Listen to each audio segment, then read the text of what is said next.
Sabah al-Khair, good morning dear listeners. You're listening to Radio 3CR on 855 AM and Palestine Remembered with Robert Martin, Nasser Mashni and Yusuf Ahmed al-Rimawi.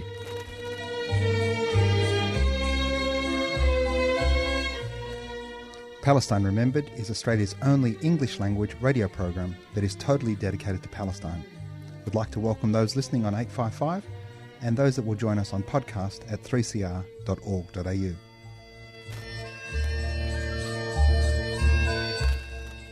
Thanks for joining us. Stay with us and enjoy the episode.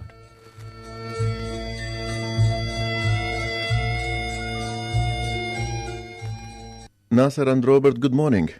Good morning, Nasser. Good morning, Yusuf. Morning, boys. Welcome back. It's been a while since the three of us have been together. It's so happening this is exciting. again. We always have fun times. Yes, I'm excited. And today we have the escalation in Lebanon against the Palestinian rights there.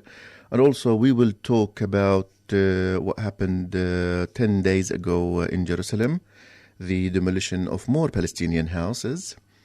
And there is also a controversial statement made by the U.S. peace convoy, and controversial to say the least, Robert.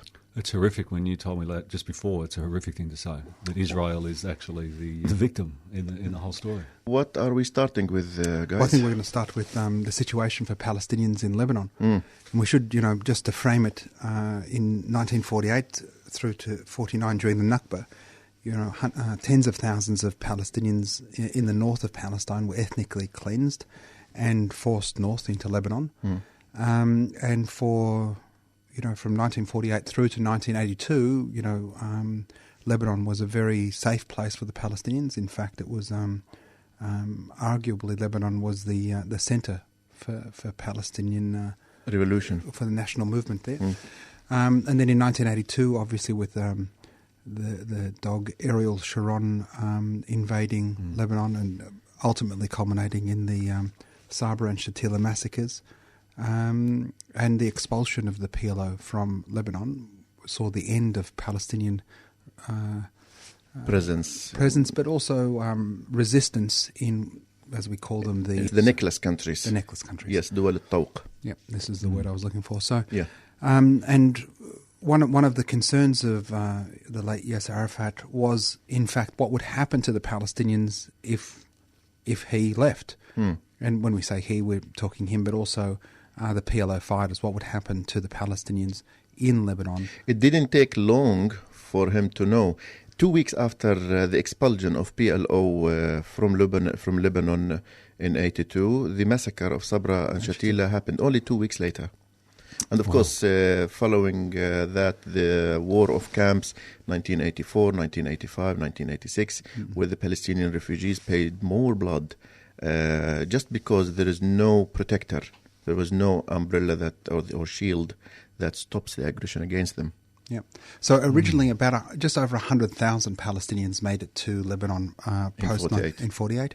And according to UNRWA, that number is, close to 600,000, the descendants. But what that number doesn't take into account is refugees who came after 48. So those that came in 52 or 56, and through Naksa as well, post 67. So, in fact, the numbers are probably closer to 1 million. Well, this is the problem, that we don't have an accurate census.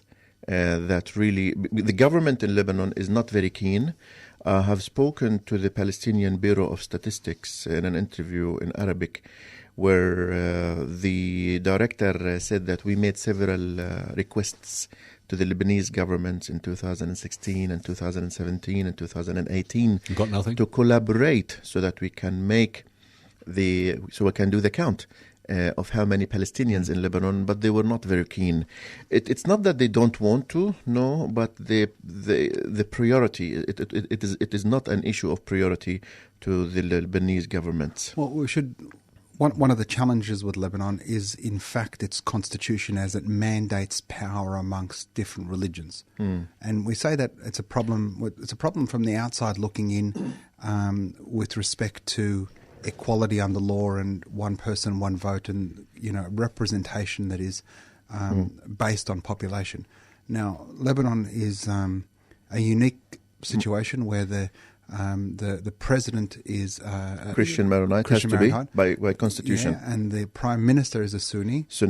And the head of the parliament is Shiite. Is Shiite. And it goes even more to the head of the army. Yeah. And then so it's a sectarian mix. And Palestinians overwhelmingly are Sunni. And so the challenge is, if we start counting them, if we give them any level of rights, etc., then that's going to tip the demographic balance. Yeah, or what they say, to upset the fragile demographic equilibrium. So since 1948 through to date, there has been reams of laws made up that are specific to Palestinians and specifically to deny legitimacy, opportunity, etc., etc., etc. And there are things like Palestinians are denied the right to work, to social security, to join Lebanese trade unions. There's regulations. Palestinians are subject to foreign worker regulations. And one of the subtle nuances is we'll give foreign workers rights as long as Lebanese citizens have reciprocal rights.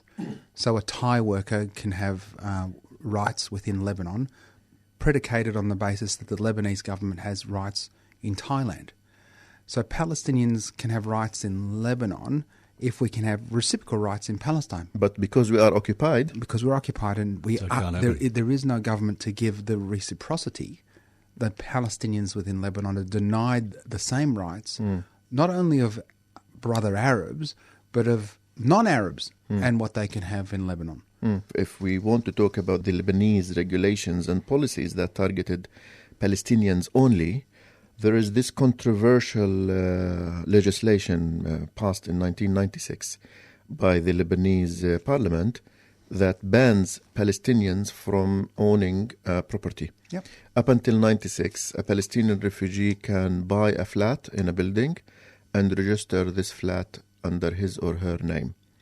After 96, it was banned by law. So Palestinians, when they want to buy property, they have to register the property under the name of Lebanese. That's something you don't want to do. It's a little bit of a risk-taking. Yeah. I mean, with it's all a lot respect, of risk-taking, yeah. With all respect to all Lebanese. But one of the Palestinians in Lebanon told me, we have full faith in our Lebanese brothers, but we don't know what's going to happen after. What if this person dies, passes away? How are his children going to fulfill the promise? Yep. So there is a little bit of more risks when it comes to Palestinians, and we're talking about those who can afford it. Yeah, I mean, but it comes back to even the students. Palestinian students can't attend public education facilities, so they have to go to private Palestinian schools. They can't pay taxes, but can't be participating in the schools. So Palestinians can get degrees, but you need to be a member of a Lebanese association, like the Association of Engineers or unions. And because you're Palestinian, you can't be part of those unions. So you might have the degree, but because you can't be part of that union, you can't actually get a job. Yeah. And there's over 20 professions that Palestinians can't participate in. Doctors, engineers. And so they can't participate in that at all. No, pharmacy. Even something like singers. If you are an artist, you cannot be called an artist or work as an artist, whether it's visual art or music or any form of art, because you cannot join the union. Has the treatment got worse? Is it getting worse? Well, it's getting worse. I mean, it's got to the point now, if a Palestinian guy marries a Lebanese woman, their children are not Lebanese. Oh, no, they're not. A woman can't pass on her citizenship to a man. And there's moves afoot now for a Lebanese man, because my mother was Lebanese, so as soon as she married my dad, her children couldn't be Lebanese. And there's moves now where a Lebanese man marries a Palestinian woman.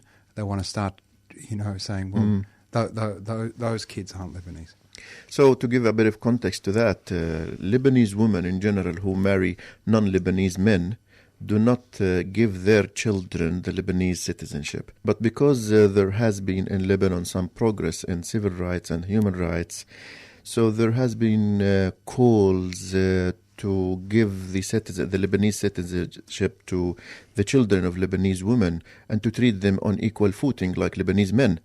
And they said, fine, that's fine, but we have to exclude the Palestinians. So if a Lebanese woman married a Jordanian man, then there's no problem. Or an Iraqi or an Egyptian. But if she is married to a Palestinian refugee of Lebanon, then the law is suspended and the children will not be included.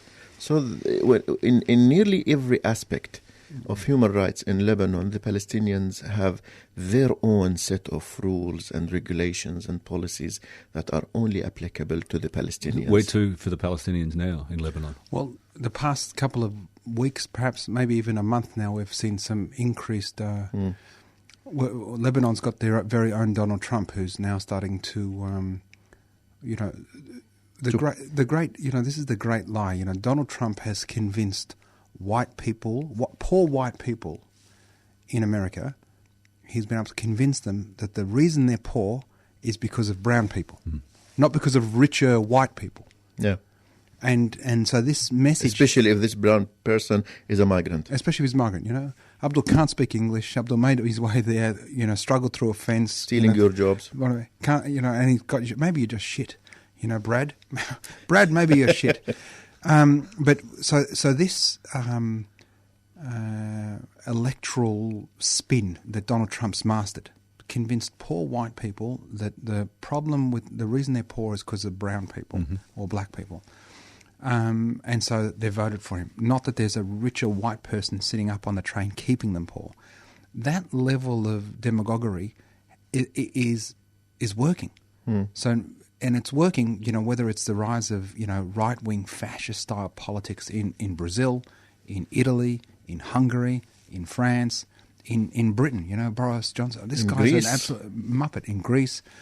And it's working in Lebanon. And so increasingly of late, the ills of Lebanon are getting passed on because of the Palestinians. We've got to a point where we have a Lebanese singer saying, we've got to exterminate these rats, these Palestinians, off to Hitler's ovens. Actually using the word. Using the word in Arabic, صار بدأ أفران Hitler, which translates as the time has come for Hitler's chambers. Chambers, yeah. That's becoming more acceptable to say. On Facebook, publicly, or Twitter, yeah. So, and because one of the challenges for the Palestinians, how long, they can't increase the size of the camp, so they're building on top of each other. There's no social services or infrastructure. Donald Trump's defunded UNRWA, so the opportunities for education, for health and medicine, social services are diminishing. It's on top of which the Palestinians that made it out of Yarmouk, out of Syria, that have managed to get somewhere that are getting no support from the UN because they're UNRWA registered. They're getting no support from the Lebanese government, and the only place they can go is into Palestinian refugee camps. And of course, the Palestinians do their best to help out their brothers. The pressure cooker that's there, to the point where I know Palestinian doctors, trained doctors in Lebanon who work as nurses, take nurse wages because they're not allowed to be doctors in Lebanese hospitals. They're doing the work of doctors, getting paid as nurses. They're saying, well, we need some help, Help us out. So what happened nearly 3 weeks ago, I think, 3 weeks, yeah. is the Labour Minister, Camille Abu Salman, issued a regulation, a decree that it's called to regulate workplace, and it requires non-Lebanese who want to work in Lebanon to issue a work permit. And that sounds like, okay, that's fine, I understand. But to include the Palestinian refugees who were born there and who grew up there, in fact, second and third generation. And fourth generation. Into this is the unprecedented move. And the cost. And now the problem is that there are not even equal rights foreigners. They are second-class foreigners because other foreigners can own property. But the Palestinians, if you want to treat me as a foreigner, then suspend that other regulations that ban me from owning. Let me join a trade union. Let me join the trade union. Let me buy property. And there's a long list of other things that Palestinians can do that they will be able to do if they are treated on equal footing as other foreigners. But no, there is like this kind of cherry-picking, double standard type of treatment that you get the wrong part of the story and not the good part of the story. And the Palestinians actually have come to a point where they said enough is enough. Good. It's not going to happen. And they took to street, they're peacefully protesting, they've been peacefully protesting, and they were joined by the good Lebanese, who are not a few in numbers, the majority of the Lebanese population. How many Palestinians are there? Well, we're talking about at least 250,000, Okay. but the stats can be up to, like Nasser said, nearly 1 million. But the ones inside the camps, in fact, in Lebanon, there are 12 refugee camps, and there are 12 Palestinian assemblies. So 24 geographical locations where Palestinians live. But the UNRWA is registered in 12 of them only. Okay. So the biggest of which is Ain al-Hilwa near Sur and Burj al-Barajni and other famous camps. So they took to streets, they're protesting, and they are joined by Lebanese civil movements, demanding to exclude the Palestinian refugees of Lebanon from this racist decree. But because the minister wants to convince his constituency that no matter what, he is not going to yield to the pressure by the Palestinians, and he will go ahead with this decree. And we're talking about the constituency of the Lebanese forces, القوات اللبنانية, and the constituency of التيار الوطني الحر, where the President Michel Aoun and his son-in-law Jubran Basil and the Foreign Minister of Lebanon came from. And unfortunately, these two constituencies suffer greatly from the rise of the far right. So it's convenient to blame the others, whether the Palestinians of Lebanon or the Syrian refugees in Lebanon, for everything that's going wrong in Lebanon. And therefore, the minister, Camille Abu Salman, does not want to withdraw, and the street is protesting, and I'm afraid we have come to a stagnant point, and God knows what's going to happen next. And I mean, look, exactly as I said before, it's that Trumpian ideology. The problem why your kid doesn't have a job, the reason that electricity prices are going up, is because of these people. Yeah. It's not because, Hariri and his mates are billionaires. There's no don't look up here, look behind you. Or it's not because there is a parallel state that's running Lebanon. I'll tell you why I'm worried. I'm not worried because of the government regulations, because, the governments can have recalculations. But I'm worried because the government is feeding racist discourse. Yeah. Yesterday, the LBC channel, which is the Lebanese broadcasting channel, started its prime time news bulletin with a 2-minute racist rant about Palestinians, reminding them, telling them literally, if you think what happened in 75 is going to happen again, you are wrong. Basically the beginning of the civil war. And if you think you want to create your own mini-state, like Arafat used to say in the 70s, is still valid, you are wrong. This kind of discourse is inflaming the bigots, the racists. It's inflaming the discourse, and it has echoed we've seen it on Facebook, we've seen it on Twitter, and now it encouraged people to say more. It makes it more acceptable. And one of the most absurd things that was said on that news bulletin was that why is it that only the Palestinians in Lebanon are protesting when the Palestinians of Jordan are not, the Palestinians of the Gulf are not, the Palestinians of Syria before 2011 were not protesting? I mean, for God's sake, give me the same right, or half of what they...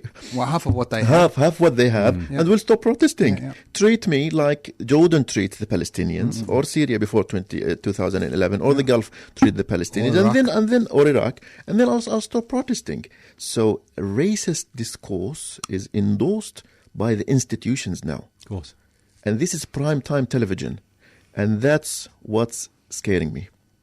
Well, particularly when we remember just how the sectarian divide, if we go back to 74, 75, 76, through to 82, and the participation of the phalangists, the Kataib, the Maronite Christians, a lot of, we've seen some horrible stuff shared on WhatsApp. These guys saying, Yes. I mean, it's a call for extermination. I mean, really, if any person in Australia or Canada or Australia posted something like the sort of stuff we've seen about a call to genocide, it's a call to genocide. Black and white. It's jailable here. Absolutely. It has to be incriminated, and I think we have to make the call to try and rationalize the discussion and to stop polarization and stop inflaming this discourse and try to maybe make it illegal to publicly for killing people for genocide. Look, the challenge we've got, Yusuf, is that as long as Donald Trump is rewarded electorally, I mean, his numbers go up when he says things like, send her back, and you look at that chantings in that rally. He's basking in the glow. He's feeding off the warmth. His chest out, walking around, strutting. I mean, the only thing short of he just didn't raise his hand, going Sieg Heil. I mean, it is fascist. But when he says these things, and I mean, he says we'll send them back. Well, hold on, 3 of them were born there. Americans. Yeah, they're Americans. And Ilan Omar, she's been a citizen of the United States longer than his wife. His wife came after Ilhan. So they're both citizens. Yeah. So also to empower the voices from Lebanon that really calls for harmony and calls for rational discussion. I'm going to quote Ilyas Khouri, a prominent writer, who said if the Palestinians were to blame for the civil war, why did we continue fighting 10 years after PLO left? PLO left, and the war continued up until the end of 91. So to wrap up this topic, the Palestinians of Lebanon have had enough. They are fed up with this mistreatment, and they will continue peacefully protesting until the end of this racist decree. And they are joined by the majority of the Lebanese people, with whom they lived like brothers and sisters for 71 years. Anyway, I think this is an issue that's worthy of talking. Absolutely. And we will definitely come back with updates in future episodes about the treatment of the Palestinians of Lebanon. But as for now, Robert, we're going to discuss the demolition, which is a common occurrence in Palestine, but this is one in a community that I spent some time with. I think it was 100 people housed in this particular development. It was a building like an apartment block. An apartment block, that's right. It was demolished. So, Robert, you went to this place in 2017, I think? I did. It was one of the areas that we stopped the car, walked around the areas, because I realised that, some of these houses were really quite nice. Some of them were not so nice. But it was an area that I was told that these houses will be demolished in the next year or two. And I couldn't believe it. They've got roads there, they've got everything there. They're just close to the wall, and they were a security threat. And part of what Israel wanted to do was to put the fear of God into them, knowing that they would get demolished. It was imminent. And here we go, and I'll probably go back and do the next 2 buildings. So first they occupied the land, then they implanted settlements, and then they created the wall, and now they want to protect the wall. Well, so we should be clear, these houses are on the Palestine side of the wall. Palestine side. They've been there a while too. Yeah, even though the wall's not supposed to be there, and the wall's not where the border's supposed to be, these houses... And the wall itself is illegal anyway, and unethical anyway. These houses were on the right side, inverted, talking marks. The Palestinian side. The Palestinian side. And there's about 16 buildings, and people that are on Facebook would have seen the video of the 3 soldiers jumping up with joy, high-fiving each other when they blew up the building. I mean, living... No. Someone's home. We have to speak more about that, Nasser. So we're talking about a demolition of a house, and then we're talking about something like the button or whatever remote way of demolition. Yeah. And there's a footage. Describe the footage. So there's footage of the 3 Israeli soldiers. Two of them are in masks, one isn't. Doing the countdown. 3, 2, 1, boom. And then, in a controlled demolition, you see all the charges going off. And then the collapsing of the entire building. And that building housed over 100 people, 16 families. And as the building was tumbling down, and the flashes of the explosions and the dust and the debris, and the sound, you saw the 3 guys, jumping up and down, rejoicing and high fiving each other, going, "How good are we?" Not with no compassion as to the destruction they've caused on human beings that have spent their life savings building by hand homes that they were raising their children in. They were building their hopes on, the displacement of their children now, where they go. And these properties were built on the Palestinian side of an illegal wall, well within the Green Line, with authority from the Palestinian Authority. So what kind of ideology is this that celebrates other people's pain? Well, they're taught to hate and not acknowledge that the Palestinians are human beings. It's the only way that a soldier can sit there and be as proud, because they know they're getting filmed, but to be proud high-fiving just shows exactly what That's they think evil. of the Palestinians. Absolutely it is. And the other thing is that they don't always get that much notice either. They'll get a bang on the door saying get out. So a lot of their stuff would have been part of the demolition. Yeah. So not only do they lose a home, but they lose all of their prized possessions. They've got nowhere to go. There's also a famous footage of a Palestinian family trying to stop the opening of the door from inside. Did you see that, Nasser? In East Jerusalem, yeah. In East Jerusalem. So they were the soldiers were trying to break in, to basically drag them out of by force their own flats, and they were trying to block the entrance of soldiers and policemen. And somebody was filming from inside the house, and to see around 10 people trying to stop the door closed. To hold the door closed. This is the beauty of this wonderful democracy. Number one, this Israeli Supreme Court issued a decree saying that it was legal for the Israeli army to go demolish these Palestinian structures in Palestinian land because they were encroaching on the wall and jeopardized the security of the wall.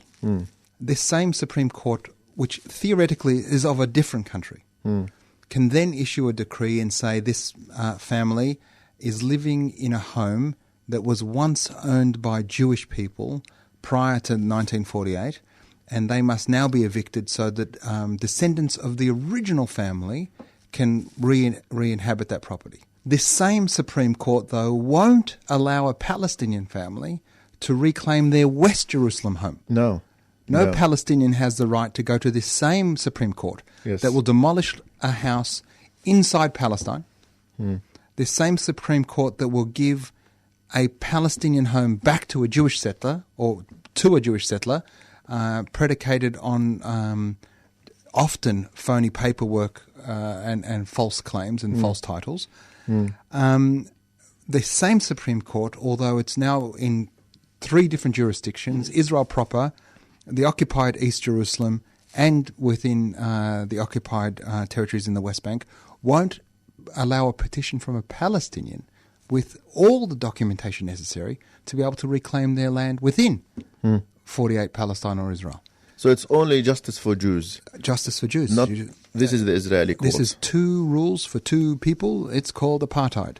What was that area called, the suburb? It's called Wadi al-Hummus in Sur Bahir. Just to say that our thoughts are with the families. Yeah, Wadi al-Hummus in Sur Bahir, which is one of the areas of rural areas of Jerusalem.